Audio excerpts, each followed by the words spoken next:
ఈ రేవంత్ రెడ్డిని చూసినప్పుడల్లా ఈయనకి ఎవడన్నా ఒకడు సినిమాలో ఒక మంచి ఉత్తరుడి పాత్ర ఇస్తే బెస్ట్. రాజకీయ రణక్షేత్రంలో రేవంత్ రెడ్డి కేవలం ఉత్తరుడే. ప్రగల్భాలు మాట్లాడడానికే తప్ప కార్యాచరణలో కానీ, కార్యరూపం దాల్పించడంలో కానీ ఏ కార్యక్రమం ఇంతవరకు సజావుగా సాగలేదండి. రుణమాఫీ అనేటువంటి ఒక దౌర్భాగ్యపు వ్యవహారం తీసుకొచ్చినాడు పైకి. నిజానికి రుణమాఫీ చేసేటువంటి ఆలోచన ఆయనకు లేదు. రుణమాఫీ చేయడం ఎంతైతే రైతులకు ప్రయోజకరమైనటువంటి అంశమో దాన్ని నీరుగాల్చినాడు.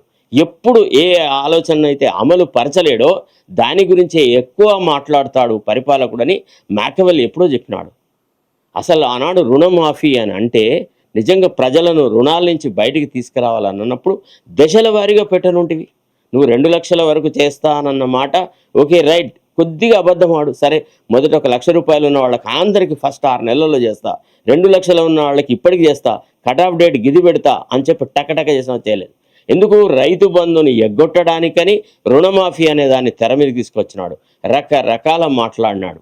తర్వాత రుణమాఫీ విషయంలో కూడా రేవంత్ రెడ్డికి చిత్తశుద్ధి లేదు అనేటువంటి అంశాన్ని రైతులు అందరూ గ్రహించారు. ఇప్పటికీ 1 లక్ష రూపాయల లోపల కూడా రుణమాఫీ కాని వాళ్ళు ఎంతోమంది ఉన్నారు. ఎక్కడ పోయినా కానీ రైతులు ఇదే మాట, సార్ మాకు కాలేదు సార్, మాకు రుణమాఫీ జరగదు సార్, మాకు రుణమాఫీ జరగదు సార్, ప్రతిసారి అగ్రికల్చర్ ఆఫీసర్ దగ్గర పోతున్నాం, అవుతుంది అవుతుంది అని చెప్తున్నారు, టైం ఇచ్చేస్తున్నారని ఎంతోమంది చెప్తా ఉన్నారు.